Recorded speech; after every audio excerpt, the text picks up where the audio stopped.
Hey, how you guys doing today? Looking at a 2010 Mini Cooper today with the 1.6 engine. Vehicle has around 90,000 miles on it. The customer is complaining that the vehicle quit on them driving down the road, so it was towed into the shop here. First thing we did was just pull the dipstick on the engine and check the oil. It was full of oil, but did notice it was leaking from the valve cover gasket, the front timing cover gasket, and the oil pan gasket. Then we hooked up the diagnostic scanner, scanned it for codes, and we had a P0300 random misfire and a P0301 cylinder 1 misfire.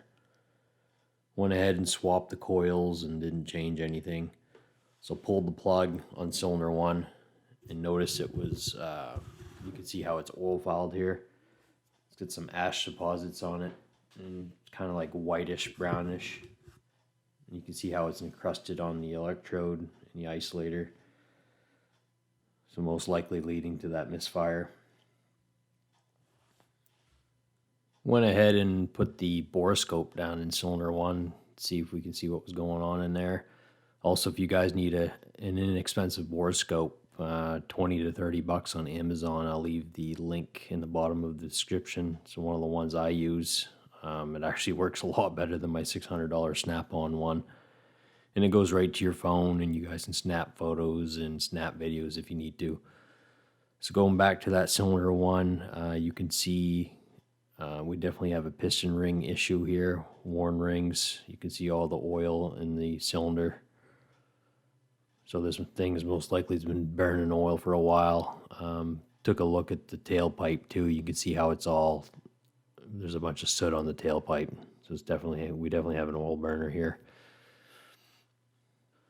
So the final thing we did is we went ahead and did a compression check on that cylinder 1, and sure enough, we got zero compression on cylinder 1.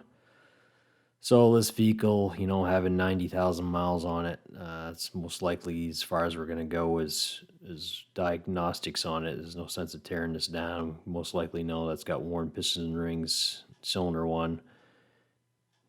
Going to go ahead and recommend engine replacement on this one and see if we can either find a used one or a reman, whatever's most cost effective on it. Thanks for watching, guys, and have a nice day. Don't forget to subscribe and hit the bell so you'll get notified every time I put up a new video. Bye.